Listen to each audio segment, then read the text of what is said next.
लगाया जा सकता है कि कौन सा क्वेश्चन बोर्ड एग्जाम में पूछा जाएगा। 4 नंबर का आता है और एक छोटा क्वेश्चन होता है 1 मार्क का और एक न्यूमेरिकल्स भी होता है 2 नंबर का, यानी कि ऐसा मिला के 6 नंबर का मटेरियल होता है। बड़ा क्वेश्चन 3 का भी दे देता है, 1 नंबर का क्वेश्चन और न्यूमेरिकल्स, ऐसा कुल मिला के 6 नंबर का मटेरियल होता है। यूनिट काफी बड़ा है, 4 चैप्टर में डिवाइड कर रखा है। कैसे तैयारी करना है यूनिट का, तो सबसे पहले हमें इसके कंप्लीटली फॉर्मूला माइंड में हो, तो हम 2 नंबर का जो हमारे सामने न्यूमेरिकल्स आएगा उससे हम सोल्व कर सकते हैं, क्योंकि देखा यह गया है कि एक यूनिट में कम से कम, ये तो देखा क्या गया सत्य ही है, एक यूनिट में लगभग 140 से 150 एवरेज माने तो 140 के लगभग न्यूमेरिकल्स होते हैं एक यूनिट में, यानी एक चैप्टर में 35 से 40 के करीब न्यूमेरिकल्स है और टोटल 17 चैप्टर्स है। तो इतने सारे न्यूमेरिकल्स को प्रिपेयर करना और किस ढंग से आंसर देना वहां पे एग्जाम्स में, वो एक बड़ी चुनौती वाली बात होती है। तो देखा ये गया है, जितने भी 10 से 15 साल के आप क्वेश्चंस पेपर देखोगे बोर्ड के एग्जाम्स के, तो उनमें फॉर्मूला बेस ही आपके सामने न्यूमेरिकल्स पूछा जाता है।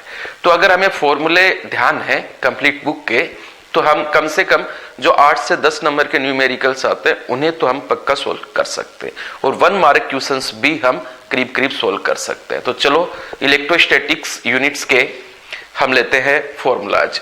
तो स्टार्ट हम करेंगे, 1 नंबर फॉर्मूला कहां से लेंगे ये आपको ही पता है, पहला आवेश का ही टॉपिक है। तो आवेश के क्वांटमीकरण से हम फॉर्मूला ले रहे हैं, Q बराबर Ne।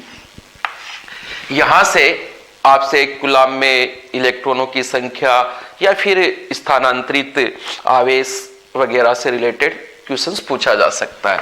तो इससे हम N भी निकाल सकते हैं, जो होगा Q/E।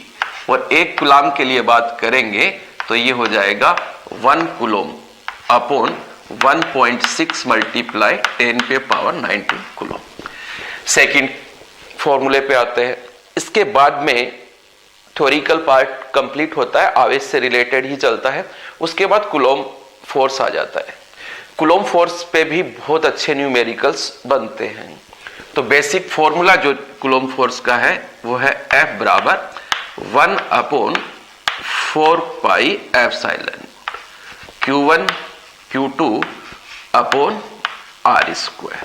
ओके, ये हमने लिया है निर्वात या वायु में जब 2 आवेश स्थित है, उस समय उनके मध्य लगने वाला आकर्षण या प्रतिकर्षण का कूलम्ब बल। इसकी लिमिटेशन से रिलेटेड क्वेश्चंस भी पूछा जाता है, बिंदु आवेशों के लिए ही सत्य है, क्यों है ऐसा, तो बहुत सारे यहाँ पे क्वेश्चंस बनते हैं। अगर हम मीडियम ले रहे हैं तो फिर ये निर्वात या वायु की विद्युतशीलता है ε0। अब हमें लेना होगा मीडियम की विद्युतशीलता, जो भी मीडियम हम ले रहे हैं उसे हम ε से रिप्रेजेंट करते हैं।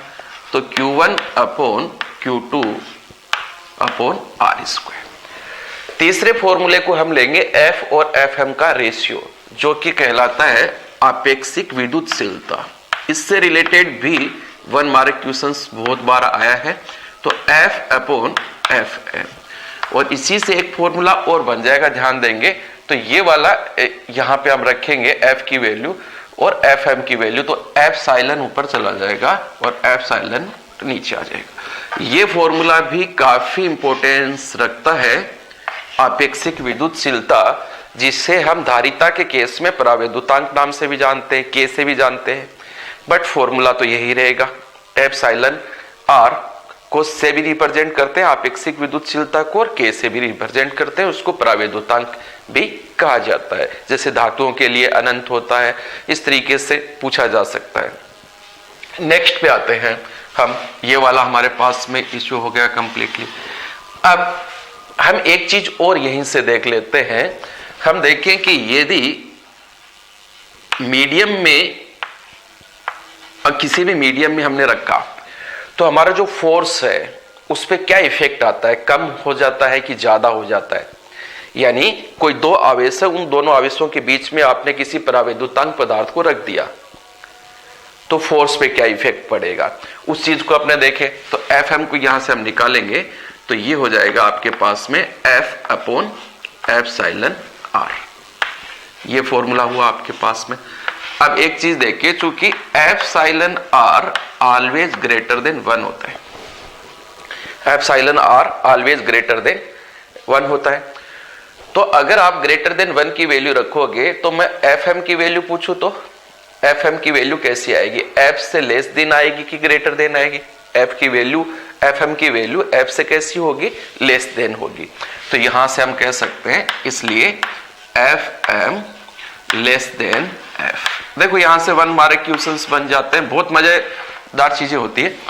अब अपने 5वें पॉइंट में आते हैं, विद्युत क्षेत्र स्टार्ट हो जाता है, विद्युत बल रेखाओं से रिलेटेड क्वेश्चंस भी आता है, उसे भी देखते चलेंगे आप। तो नेक्स्ट 5वें पे हम विद्युत क्षेत्र की बात करें तो विद्युत क्षेत्र की तीव्रता को डिफाइन किया जाता है एकांक के धन आवेश से फ्रिक्शन आवेश से पे लगने वाले फोर्स से, तो E equal to F upon Q naught. और इसी से हम बना सकते हैं फोर्स भी हमें बहुत सारी जगह निकालना होगा विद्युत क्षेत्र में, तो F equal to Q naught E होगा। ये देखिए ये हमने निकाला। नेक्स्ट स्टेप पे आ जाते हैं, यदि हम मीडियम्स की बात करें, विद्युत क्षेत्र का हम रिलेशंस ले लें, हम निर्वात या वायु में विद्युत क्षेत्र और फिर मीडियम में विद्युत क्षेत्र का अगर हम ले तो सेम ही आपके पास फॉर्मूला बन जाएगा और वो होगा E M equal to E upon epsilon R, ये बनेगा। इसमें भी सेम यहाँ पे आपके पास में आर्गुमेंट रहेगा कि ई एम लेस देन होगा किससे, ई से, ये पॉइंट्स काम करेगा। 7वें फॉर्मूले पे हम बात करें तो अब बिंदु आवेश के कारण विद्युत क्षेत्र हमारे पास आ रहा है, जिसके लिए फॉर्मूला होता है K Q upon R square, E equal to K Q upon R square, और इसी को हम लिख सकते हैं E equal to 1 upon 4 pi epsilon naught Q upon R square. आवेश को आप स्मॉल क्यू से लिखो कि कैपिटल क्यू से, कोई उसका फर्क नहीं है, इश्यू नहीं है। तो ये आपके पास बिंदु आवेश के कारण विद्युत क्षेत्र आ गया। इसके बाद में इंट्रोड्यूस होता है इलेक्ट्रिक डाइपोल और डाइपोल मोमेंट, विद्युत द्विध्रुव और विद्युत द्विध्रुव आघूर्ण। विद्युत द्विध्रुव आघूर्ण को हम रिप्रेजेंट करते हैं P से, वेक्टर राशि है, और इसका फॉर्मूला होता है Q मल्टीप्लाई 2L। 2L हम अपनी सुविधा के लिए लेते हैं, दो आवेश विपरीत प्रकृति के समान परिमाण के जिनके बीच की डिस्टेंस आप चाहो तो D ले सकते हो, चाहो तो X ले सकते हो, चाहे तो A ले सकते हो, या 2A 2L। 2L हम इसलिए ले लेते हैं कि जैसे ये आपके पास पॉजिटिव है और ये निगेटिव, दोनों पॉजिटिव निगेटिव डाइपोल्स है, तो ये बीच की डिस्टेंस हमें जरूरत पड़ती है, तो हम कंप्लीट डिस्टेंस जब 2L ले लेते हैं तो इसके सेंटर से डिस्टेंस L हो जाती है, जो हमारे को काफी हेल्प करती है, जो हम डेरिवेशंस करते हैं उनमें शॉर्ट हो जाती है हमारी प्रोसेस, उसी के लिए लेते हैं, और कोई बड़ा इश्यू नहीं है। ठीक है, इन सब की चीजें आपको ध्यान होना चाहिए। विद्युत क्षेत्र की डायरेक्शन, विद्युत क्षेत्र यहां तक जब हम आए हैं तो आपके पास में सदिश राशि में 2 ही राशियां आई अब तक, एक विद्युत क्षेत्र आ चुका है और एक विद्युत बल आ चुका है।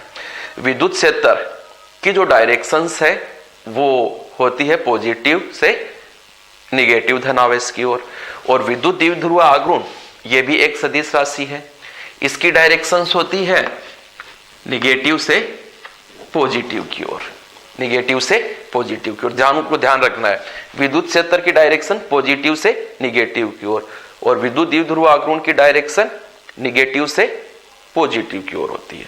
क्लियर, ये वाला पॉइंट। नेक्स्ट पॉइंट देखिए, अब विद्युत द्विध्रुव के केस आते हैं अपने पास में, विद्युत द्विध्रुव के कारण विद्युत क्षेत्र हम कैलकुलेट करते हैं। तो 2 केस तो आपके नॉर्मल है, तीसरा केस लेने की जरूरत नहीं, थीटा एंगल्स पे वो दिया हुआ तो है नहीं आपके सरकारी बुक में, और सरकारी बुक से ही चल रहे हैं आप तो अक्षीय और निरक्षीय रेखा पे। तो अक्षीय रेखा पे अगर हम बात करें, ई अक्षीय ये होता है आपके पास में 2kp upon r cube, 2kp upon R cube. K का मतलब मैं बता दूं 1/4πε। ठीक है, अब बार बार हम इसे लिखेंगे नहीं, शॉर्ट में के ही लिखेंगे। ई अक्षीय और ई निरक्षीय होता है आपके पास में KP/R क्यूब। इनमें ध्यान ये देना है, ई अक्षीय की डायरेक्शन, एक्सिस पे डायरेक्शन विद्युत क्षेत्र की वही होती है जो आपके पास में किसकी डायरेक्शन होती है, विद्युत द्विध्रुव आघूर्ण की होती है। क्लियर। और यहां पे हमें डायरेक्शन विपरीत प्राप्त होती है, तो वेक्टर फॉर्म में लिखेंगे तो यहां माइनस आएगा। दोनों में अगर हम संबंध देखें तो ई अक्षीय बराबर हो जाएगा आपके पास में 2 × ई निरक्षीय। ई अक्षीय इक्वल टू 2 × ई निरक्षीय। अक्षीय निरक्षीय की कैलकुलेशन ही इसके अलावा भी होती है, बट आपके लिए इतना ही पर्याप्त है अभी। नेक्स्ट फिर यहां पे अपने स्टार्ट हो जाता है, अपने विद्युत द्विध्रुव को रख रहे हैं किसमें, विद्युत क्षेत्र में, इलेक्ट्रिक फील्ड में। इलेक्ट्रिक फील्ड में रख रहे हैं तो उस पे बल युग्म काम करेगा। तो बल आघूर्ण कैसे कैलकुलेट करना है वो तो आप डेरिवेशंस में देखेंगे, वहां पे वीडियो में देख लेंगे। तो बल आघूर्ण को हम टाउ से रिप्रेजेंट करते हैं और इसका फॉर्मूला होता है PE sin theta. Theta angles के बेस पे आप बता सकते हो कि बल आघूर्ण का मान कब मैक्सिमम होगा और कब न्यूनतम होगा। ये सारी केस भी यहां से रिलेटेड पूछे जाते हैं थीटा एंगल्स पे भी, ध्यान रखना। P की वैल्यू Q × 2L है, और जब यहां पे अपने इसको द्विध्रुव को रखते हैं विद्युत क्षेत्र में तो उस पे नेट फोर्स आता है 0, नेट फोर्स 0 होता है। वो चीजें हम डिस्कशन कर चुके हैं। तो ये हुआ हमारे पास में टाउ बराबर PE sin थीटा। ठीक है, इसके केस में यहां पे नहीं लिख रहा हूं। इसके बाद में अगर हम बात करें, टाउ के बाद में आए अपने बल आघूर्ण हम कैलकुलेट कर चुके हैं विद्युत द्विध्रुव का, और विद्युत द्विध्रुव का बल आघूर्ण के बाद में जो अब शुरू होता है वो विद्युत फ्लक्स ले लीजिए, विद्युत फ्लक्स ले लीजिए। तो विद्युत फ्लक्स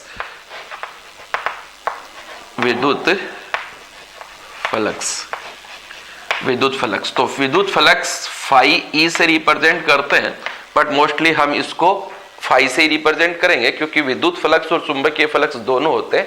तो डिफरेंशिएट करने के लिए इसके साथ ई लगा देते हैं और चुंबकीय फ्लक्स के साथ में बी लगा देते हैं। अगर हम किसी अल्प क्षेत्र के लिए कैलकुलेट कर रहे हैं तो D phi E equal to E vector dot D S vector ले सकते हैं या फिर डी ए वेक्टर। क्षेत्रफल को आप अल्पांश क्षेत्रफल को जिससे भी रिप्रेजेंट कर रहे हैं, डी ए से भी कर सकते हैं और डी एस से भी कर सकते हैं। ये एक फॉर्मूला यहाँ पे बन जाता है। इसी से डी फाई ई बराबर हो जाएगा E D A cos theta. यहां तक कोई दिक्कत नहीं। अगर हम किसी बंद पृष्ठ के लिए कैलकुलेट करेंगे तो phi E equal to close integral करोगे, उस पृष्ठ का नाम लिखोगे और E D A cos theta. यहां पे ध्यान देना, थीटा जो एंगल है वो ई और क्षेत्रफल सदिश और विद्युत क्षेत्र के बीच का एंगल है। तो यहां पर भी क्वेश्चंस पूछा जाता है कि फ्लक्स का मान धनात्मक कब होता है, ऋणात्मक कब होता है, और वो सब एंगल के बेस पे आप निकाल सकते हैं। विद्युत फ्लक्स पृष्ठ के अंदर प्रवेश कब करता है, निर्गत कब होता है, शून्य कब होता है। तो यहां से 1 मार्क क्वेश्चंस बनते हैं। ठीक है, थोड़ा सा ये सब देखते चले इन सारी चीजों को। तो नेक्स्ट क्वेश्चंस, हाँ, यूनिट्स का प्रैक्टिस हम काफी कर चुके हैं, फिर भी देखना चाहो तो वह सिंपल ही है। यहाँ पे जब सबसे जो यूनिट्स आपसे पूछी जा सकती है, विमीय सूत्र अगर पूछा जाए तो वो फ्लक्स का पूछा जा सकता है। फ्लक्स का ज्यादा पावरफुल बनता, अच्छा क्वेश्चन बन जाता है अगर इसका विमीय सूत्र पूछता है। तो इसका विमीय सूत्र आप बता सकते हैं ना, ई बराबर क्या होगा, ई बराबर F/Q होगा। तो newton into metre square upon coulomb, और कुलोम की जगह क्या लिख सकते हैं, newton into metre square upon ampere into second, यानी टाइम लिखेंगे, ये लिख देंगे। तो यहां से आप इसका विमीय सूत्र भी बना सकते हैं। देखिए इसका हो जाएगा m1 L1 T-2 m1 L1 T-2। ठीक है, तो ये बन जाएगा m1 L3 t-1 ऊपर वाला बन गया। अब t ऊपर आएगा, सॉरी m1 L2 इसका होता है, न्यूटन का होता है m1 L1 t-2 होता है, ठीक है ना, यही बोला मैंने। तो ये आपके पास में ऊपर वाला बन जाएगा m1 L2, ये बन गया। और t-2, एक t ऊपर गया तो t-3 a-1। ये क्वेश्चंस भी अच्छा है। और विद्युत फ्लक्स अदिश राशि है, ठीक है, ये भी एक सदिश राशि है, दोनों के बीच सदिश राशि है तो दोनों के बीच में क्रॉस प्रोडक्ट आएगा। हाँ, इसमें एक क्वेश्चन और पूछा जाता है, छोटा सा न्यूमेरिकल सा, डॉट प्रोडक्ट पे बेस्ड क्वेश्चन पूछ लिया जाता है, डॉट प्रोडक्ट पे, अदिश गुणनफल पे। और इस पे इसका अगर हम करेंगे तो इनमें इसकी भी डायरेक्शन होती है दोनों के तल के बीच में, और इसके बीच में क्रॉस आ जाता है, पी वेक्टर क्रॉस ई वेक्टर्स। ठीक, नेक्स्ट टॉपिक पे यहाँ पे हम आए तो विद्युत फ्लक्स घनत्व भी आपसे पूछा जा सकता है, उसको हम डी से रिप्रेजेंट करते हैं, तो फाई ई अपॉन एरिया, जिसको हम ए से रिप्रेजेंट कर रहे हैं। विद्युत फ्लक्स और विद्युत क्षेत्र, सॉरी ये तो हो गया विद्युत फ्लक्स घनत्व। अब विद्युत फ्लक्स घनत्व और विद्युत क्षेत्र की तीव्रता के बीच में संबंध, ये मैक्सवेल के अकॉर्डिंग आता है संबंध, तो D equal to epsilon naught multiply A. ये जो फॉर्मूला है वो अभी आपके बुक में नहीं है, पुराने सिलेबस में चला करता था, अभी हटा दिया है, ठीक है, किसी और बुक में आप देखोगे तो मिल जाएगा, बाकी सब आएगा आपके बुक में। यहां से विद्युत क्षेत्र, विद्युत फ्लक्स घनत्व निकालोगे तो E निकाल सकते हो आप, वही आएगा F अपॉन K, ठीक है, ये मैक्सवेल इक्वेशंस में आता है। अब हम बात करेंगे गाउस नियम से पर पहुंचने से पहले हम सतत आवेश वितरण। तो सतत आवेश वितरण में अपने फर्स्ट ले रहे पृष्ठ रेखीय आवेश घनत्व में ले रहा हूं, रेखीय आवेश घनत्व। तो रेखीय आवेश घनत्व है जिसको कि लैम्डा से रिप्रेजेंट किया जाएगा, और dq अपॉन dl, तो dq बराबर l अपॉन dl। अब यहां से फोर्स और विद्युत क्षेत्र भी निकाल सकते हैं, जैसे एक मैं निकाल के बता दूं, F बराबर हमारे पास में होता है 1 अपॉन 4 पाई एप्सिलॉन नॉट, ठीक है। जहां पर भी फोर्स हमें निकालना है वहां पे परीक्षण आवेश रखेंगे, तो ये Q नोट dq अपॉन आपके पास होगा कौन, आर स्क्वायर। इस dq को रिप्लेस आप कर देंगे इससे, तो आपके पास फोर्स आ जाएगा F बराबर 1 अपॉन 4 पाई एप्सिलॉन नॉट। ये Q नोट हो चुका है, dq को रिप्लेस कर दिया तो lambda dl upon R square. यहां से रेखीय पृष्ठ आवेश घनत्व के केस में विद्युत क्षेत्र भी कैलकुलेट कर सकते हैं, तो वो हो जाएगा E बराबर F अपॉन Q नोट होता है, तो Q नोट कैंसिल हो जाएगा और ये आपके पास आ जाएगा 1 upon 4 pi epsilon naught lambda dl upon R square. इसका इंटीग्रेट करके आप टोटल निकाल सकते हैं, ठीक है, ये df के लिए हम बात कर रहे हैं, तो ऐसा कर सकते हैं। इसी से फिर मैं यहीं पे ले लेता हूं, नेक्स्ट दो और है, फिर आगे हम चलेंगे। तो ये हो गया रेखीय आवेश घनत्व जिसको हम लेमडा से रिप्रेजेंट करते हैं। और नेक्स्ट आपके पास में रेखीय आवेश घनत्व के बाद में पृष्ठ आवेश घनत्व है जिसको हम सिग्मा से रिप्रेजेंट करते हैं। सिग्मा से रिप्रेजेंट करते हैं, मैं यहां पे लिख देता हूं, वो होगा सिग्मा बराबर, अगर आप स्मॉल अल्पांश के लिए बात कर रहे हैं तो dq अपॉन dA कह दो या ds, ठीक है जी। अब वो पृष्ठ पे डिपेंड करेगा कि वो गोला है तो 4 पाई आर स्क्वायर लोगे, वो सब अपने करते ही रहते हैं। नेक्स्ट ये होता है पृष्ठ आवेश घनत्व जो हो गया 21 नंबर पे। 22 नंबर पे आपके पास जो फॉर्मूला है उसको मैं ले लेता हूं, रो आयतन आवेश घनत्व dq अपॉन dv। इनके लिए भी फोर्स और विद्युत क्षेत्र के फॉर्मूले सेम इसी पैटर्न से बनेंगे।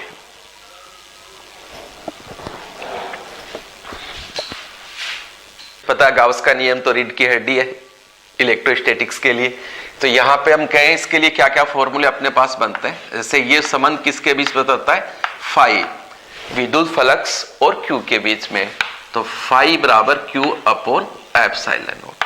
दूसरा, जब हम विद्युत फ्लक्स का फॉर्मूला बना रहे थे तब हमारे पास में एक बंद पृष्ठ के लिए था E ds कोस थीटा, तो इससे भी ये बन जाता है एक ये रिलेशंस भी होता है इसका, Q अपॉन एप्सिलॉन नॉट, ये रिलेशंस है।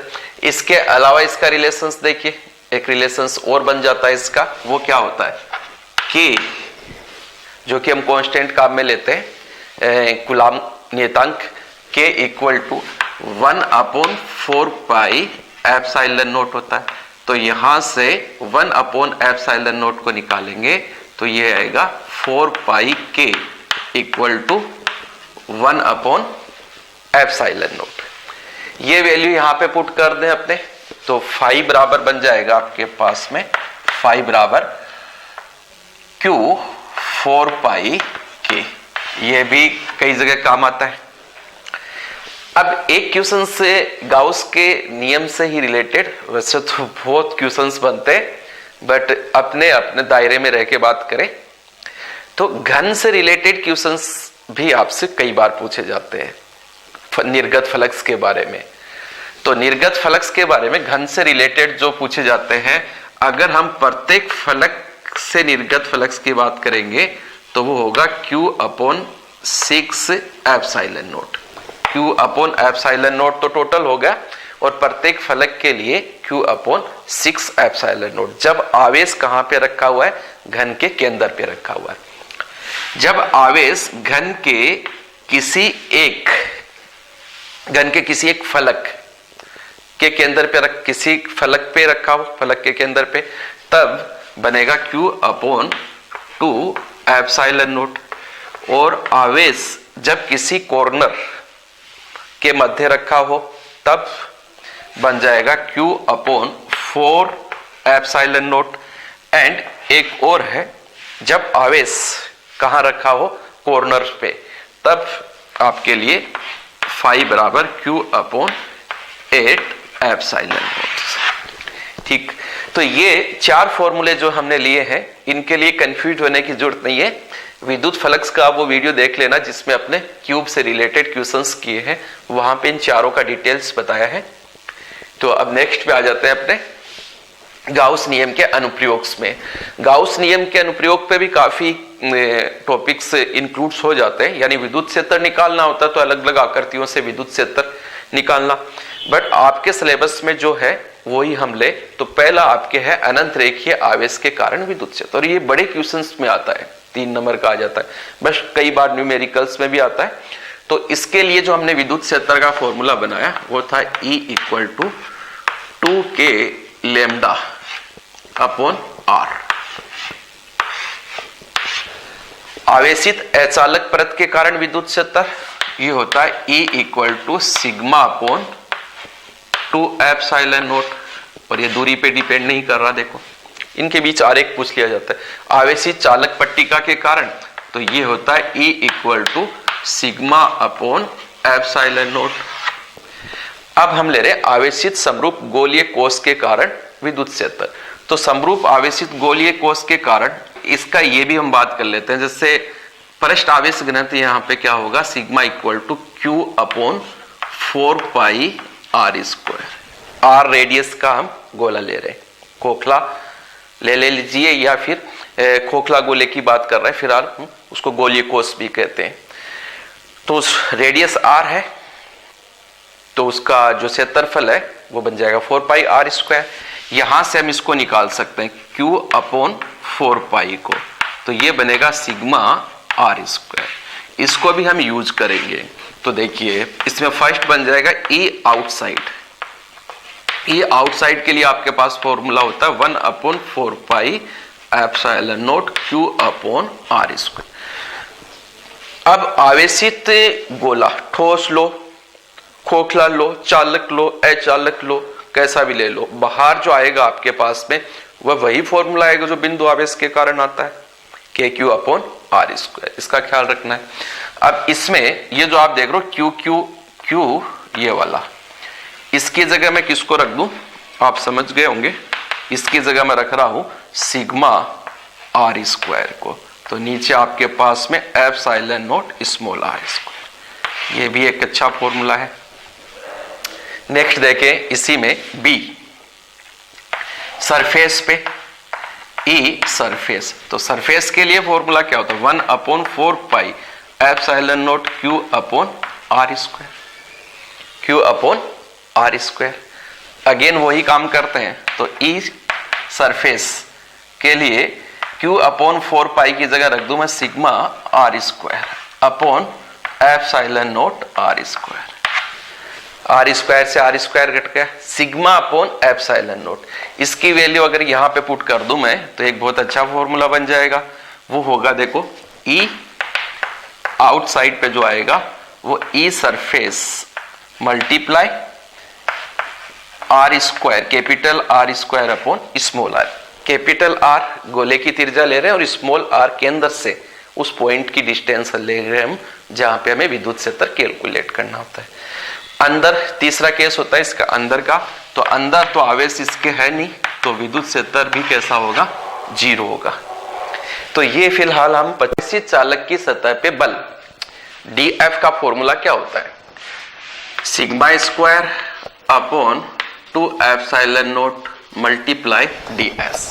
अच्छा इसमें हम ई भी ला सकते हैं, ई भी ला सकते हैं, तो वो चीज भी आप यहां से कर सकते हैं। P दाब, आवेशित चालक की सतह पर दाब कैसे कैलकुलेट करना है, तो दाब का फॉर्मूला होता है बल अपॉन क्षेत्रफल dF अपॉन ds, यानी ये हो जाएगा सिग्मा स्क्वायर अपॉन 2 एप्सिलॉन।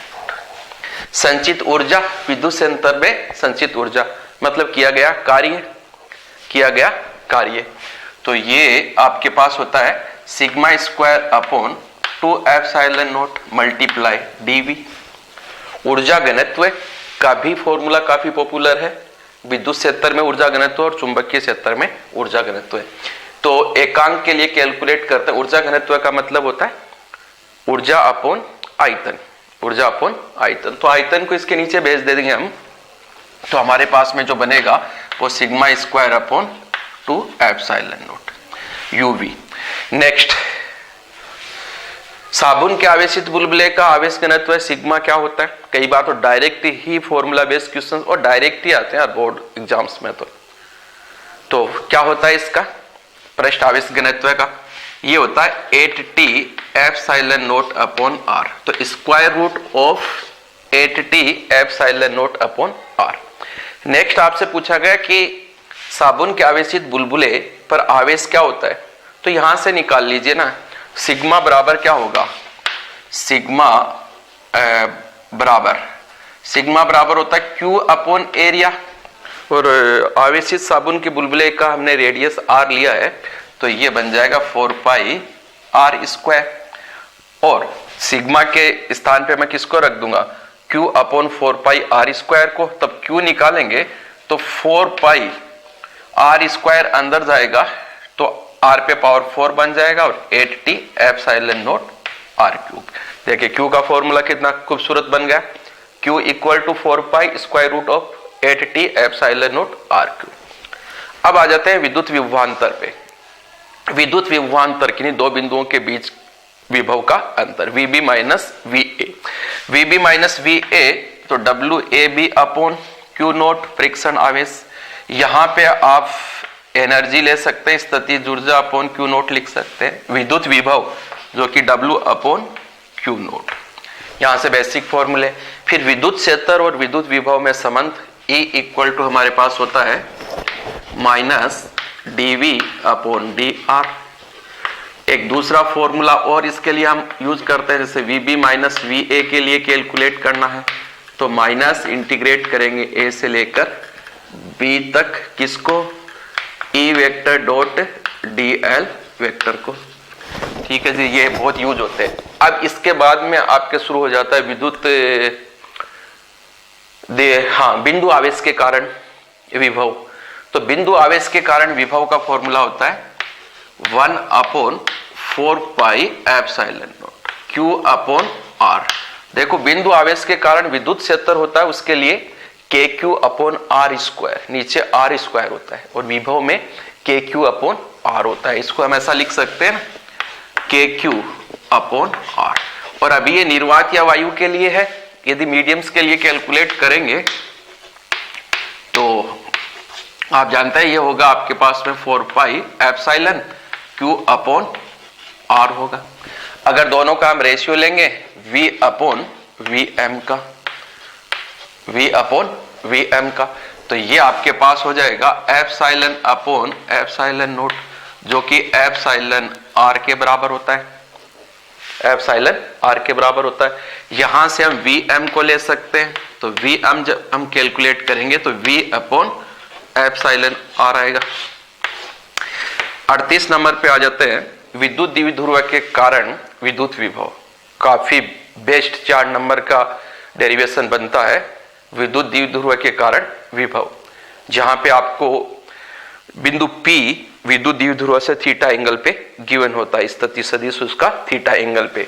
तो उस केस में V जब हम कैलकुलेट करते हैं r डैश थीटा पे, तो हमारे पास फॉर्मूला आता है KP cos theta upon R square.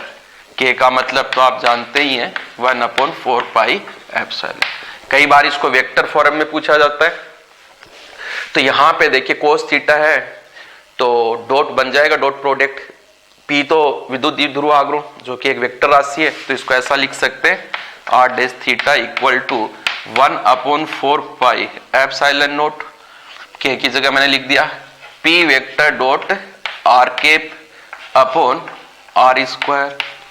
इसको r कैप की जगह अगर आप लिखना चाहें एकांक सदिश बराबर सदिश अपॉन सदिश का परिमाण, तो इसको ऐसा लिख सकते हैं 1/4 pi epsilon note P vector dot r vector upon r cube. यहां से हम अक्षीय और निरक्षीय रेखा के लिए भी फॉर्मूले बना सकते हैं, दोनों केस ले सकते हैं। तो ये कंटिन्यू रखते हैं, अभी स्टैटिक्स के कंप्लीट नहीं हुए हैं, इसको हम कंटिन्यू रखते हैं। द्विध्रुव के कारण विद्युत विभव, ये फॉर्मूला होता है KP upon R square, KP cos theta upon R square. ठीक है, वेक्टर फॉर्म में लिखेंगे तो हम इसको लिखेंगे P vector dot R vector, फिर कोस थीटा नहीं आएगा। मेन चीज है हमें यहां से निकालना हो V निरक्षीय पे जब हम कैलकुलेशन करेंगे तो इसको मैं वेक्टर फॉर्म में लिख ही देता हूं। ये है आपके पास 1/4 पाई एप्सिलॉन नोट, और ये होगा P vector dot R vector, P vector dot R vector, P vector dot R vector. और देखो R वेक्टर जब लिखेंगे तो नीचे होगा R क्यूब। इन दोनों के बीच का एंगल निरक्षीय के केस में होता है 90 डिग्री, यानी कि KP cos 90 degree upon R square. तो निरक्षीय रेखा पे विभव हो जाता 0, जबकि निरक्षीय रेखा पर विद्युत क्षेत्र 0 नहीं होता है। यह भी एक क्वेश्चन बनता है। फिर अक्षीय पे V अक्षीय पे फॉर्मूला होगा KP cos 0 degree upon R square बराबर KP अपॉन आर स्क्वायर। अब विद्युत क्षेत्र का अगर हम रिलेशंस लें किसके साथ में, विभव के साथ में, तो वो रिलेशंस बहुत पॉपुलर रिलेशंस है जिसे विभव प्रवणता भी कहते हैं, minus dV upon dr। Okay, और ये होगा r कैप। बट दोस्तों यहां ध्यान रखना, ये हम x y z तीनों पे इसकी वैल्यू डिपेंड करती है, मतलब 3 वेरिएबल्स होते हैं, तो यहाँ पे हम आंशिक इसका अवकलन लेते हैं। और आंशिक अवकलन फॉर्म में जब इसको हम लिखेंगे Ex को जब हम कैलकुलेट करेंगे तब हम कैलकुलेट करेंगे minus del V upon del x, और इस केस में होगा I कैप। इससे रिलेटेड क्वेश्चंस आता है माय फ्रेंड्स, इससे रिलेटेड क्वेश्चंस पूछा जाता है। ये देखिए बहुत इजी क्वेश्चंस होता है, minus del V upon del Z के कैप। कुछ जगह डेल की जगह D भी लिख देते हैं, 12th लेवल पे चल जाता है। बट जब एक से अधिक अपने पास में वेरिएबल्स होते हैं फंक्शंस में, तब आंशिक अवकलन ही करते हैं अपने। आवेशित गोलीय कोष के कारण विद्युत विभव, तो आवेशित गोलीय कोष के कारण विद्युत विभव आउटसाइड में होगा KQ/R, जो बिंदु आवेश के कारण होता है वही होगा। इनसाइड से पहले सरफेस पे देख लीजिए KQ/R, और इनसाइड वही होता है जो होता है सरफेस पे। याद रखिए, ये 1 मार्क क्वेश्चंस में भी बहुत पॉपुलर क्वेश्चंस है। नेक्स्ट, आवेशित अचालक गोले के कारण विद्युत विभव, तो इसका इनसाइड और सेंटर पे इंपॉर्टेंट होता है, बाकी तो सेम ही होगा आपके पास में। अगर आउटसाइड हम देखें तो ये होगा 1/4 pi epsilon not Q/r, surface पे हो जाएगा 1/4 पाई एप्सिलॉन नॉट Q/R। अब जरा आ जाते हैं इनसाइड पे, तो इनसाइड पे 1/4 पाई एप्सिलॉन नॉट, ठीक है, Q। और अंदर का मामला देखिए जरा, अंदर का ये है इंपॉर्टेंट, इसमें याद रखना बहुत इंपॉर्टेंट है। 3R² minus r² upon 2R3। और जब आप सेंटर पे कैलकुलेट करते हैं ना दोस्तों, जो सेंटर पे स्मॉल r हो जाता 0, सेंटर पे स्मॉल r हो जाता 0, तो ये वाली राशि हो जाएगी 0, r² से कैंसिल हो जाएगा और नीचे बचेगा सिर्फ r। जो बचेगा मैं आपको लिख के दो, 3/2 ब्रैकेट में आपके पास में रहेगा Q/4 पाई एप्सिलॉन नॉट r। कई बार पूछा जाता है कि अचालक गोले के सरफेस पर विद्युत विभव और सेंटर पर विद्युत विभव के बीच में संबंध बताओ। तो ये सरफेस पर है और ये कहां पे है, सेंटर पे। तो दोनों के बीच में संबंध क्या होगा, दोनों के बीच संबंध होगा VC = 3/2 VS, या कहें VC = 1.5 VS। ये छोटे छोटे क्वेश्चंस बोर्ड एग्जाम में तो बहुत ही यूजफुल होते हैं, यहां से आप करीब करीब क्वेश्चंस का जवाब दे सकते हैं। दो आवेशों के निकाय की स्थितिज ऊर्जा, तो वो होती है KQ1 Q2 upon R12। Okay जी। तीन आवेशों के निकाय की स्थितिज ऊर्जा, तो तीन आवेशों के निकाय की स्थितिज ऊर्जा के लिए मैं 1/4 पाई एप्सिलॉन नॉट यानी K को तो बाहर ले लेता हूं, और अंदर अब चलता रहेगा Q1 Q2 अपॉन R12 और Q23 अपॉन R23 प्लस अब आएगा Q31 अपॉन R13। ये होगा। देखो फॉर्मूला पता होता तो हम काफी कुछ उस डेरिवेशंस तक वापस पहुंच सकते हैं। कुछ तो हमें पता होना, उससे रिलेटेड जानकारी होना बहुत जरूरी है दोस्तों। विद्युत क्षेत्र में विद्युत द्विध्रुव के घूर्णन में कार्य, तो घूर्णन में कार्य होता है PE cos θ1 माइनस cos θ2। ठीक है जी। विद्युत क्षेत्र में विद्युत द्विध्रुव की स्थितिज ऊर्जा का फॉर्मूला होता है -PE cos θ, और अगर वेक्टर फॉर्म में लिखोगे इसको तो आप लिख सकते हो U बराबर P vector dot E vector हो जाएगा माइनस में। विद्युत क्षेत्र एवं विद्युत विभव में संबंध यहाँ पे वेक्टर फॉर्म में पूछा है, तो E vector equal to V del vector. और क्या होता है, देखो E बराबर हमारे पास होता है dV upon dr, E vector बराबर dV अपॉन dr। तो इसको जब हम XYZ के टर्म में लेते हैं तब हमारे पास में डेल ऑपरेटर आता है, तो यहां पे हमारे पास में हो जाता है V। ये आप डेरिवेशन में जाके देखना, बहुत अच्छे से हमने इसको किया था। तो ये हमारे पास फॉर्मूले हो गए माय फ्रेंड 47 तक। अभी और है, कंटिन्यू चलते हैं। चालक की धारिता को हमें कैसे कैलकुलेट करना है, देखिए इसके लिए एक सिंपल सी चीज है कि आवेश विभव के समानुपात में होता है, तो Q बराबर CV होता है जी, और C बराबर Q अपॉन V, यही है चालक की धारिता का फॉर्मूला। नेक्स्ट देखिए, विलगित गोलीय चालक की धारिता C equal to 4 pi epsilon naught R, निर्वात या वायु है तब, इसके लिए हम नोट लगा देते हैं, ठीक है। और यदि मीडियम्स में बात कर रहे हो आप तो C इक्वल टू या तो मीडियम लगाओ या ओनली C रखो, 4 पाई एप्सिलॉन R, ठीक है।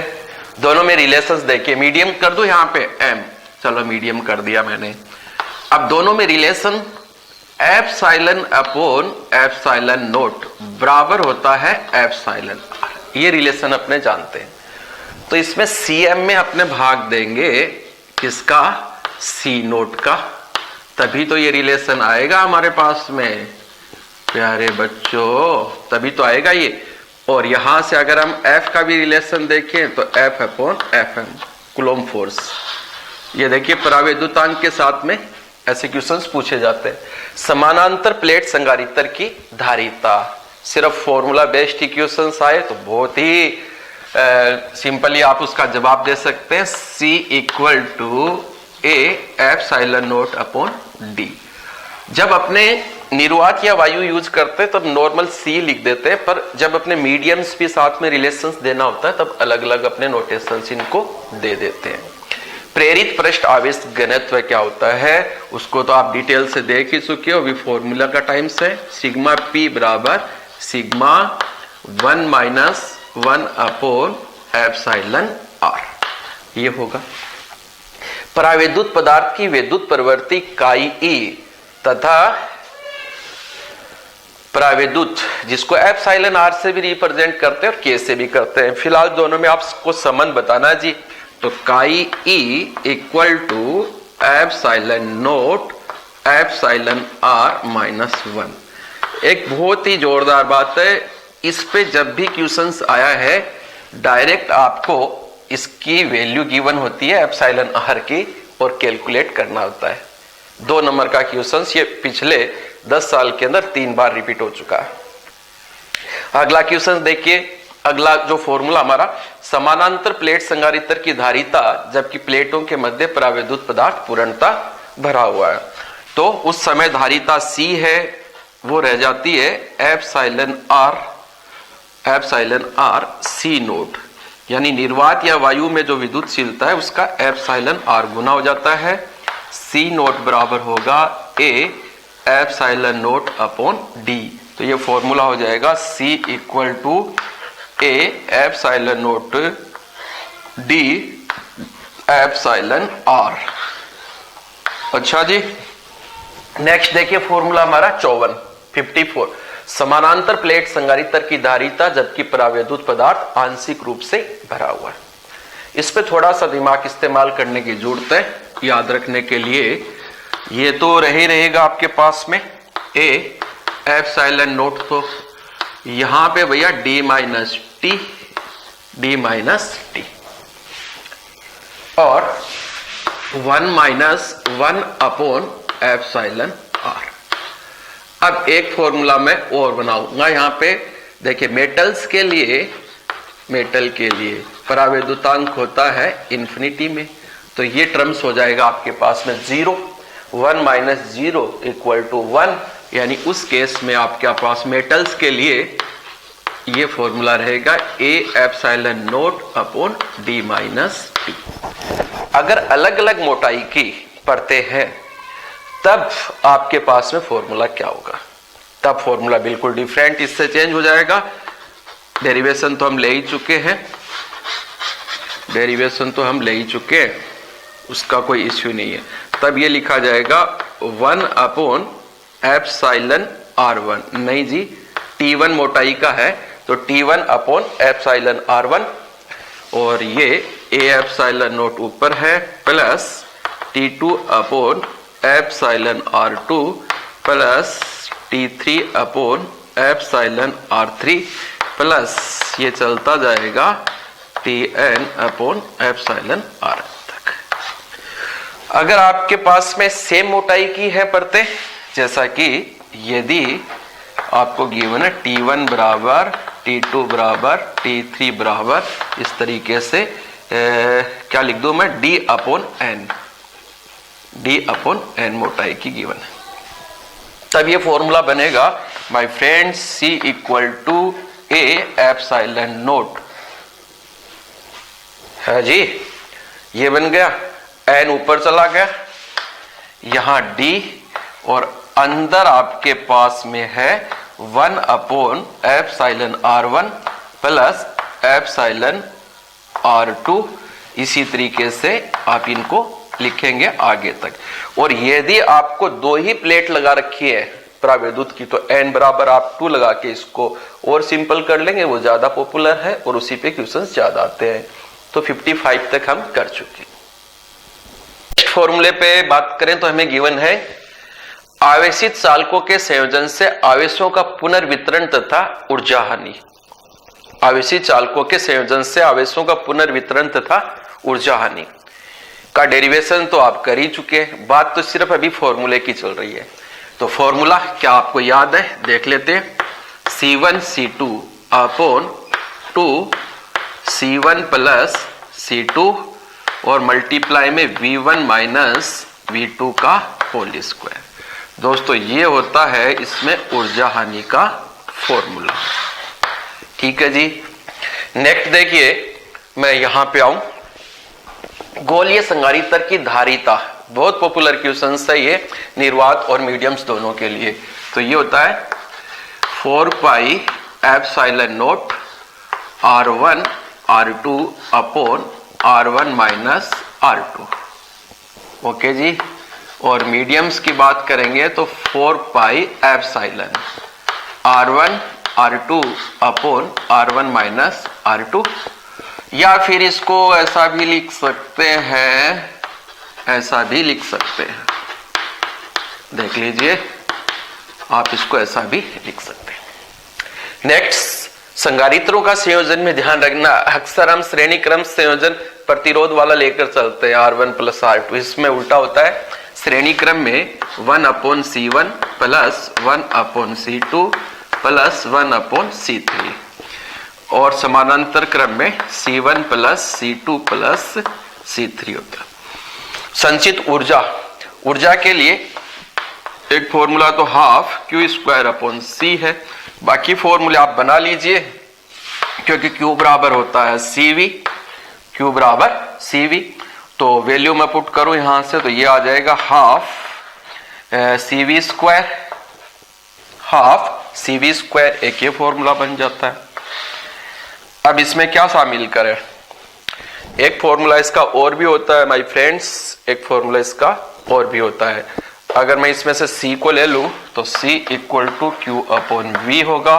उस समय ये फॉर्मूला बन जाएगा U equal to half Q square, तो जनाब ऊपर है ही, C की वैल्यू में पुट कर दो तो QV, यानी U इक्वल टू हाफ QV। एक फॉर्मूला ये भी होता है। सिंपल क्वेश्चंस बोर्ड एग्जाम्स में पूछे जाते हैं, फॉर्मूला बेस्ड क्वेश्चंस के लिए बहुत है। समानांतर प्लेट संधारित्र का ऊर्जा घनत्व 2-3 जगह हमारे काम में आता है, half epsilon note E square.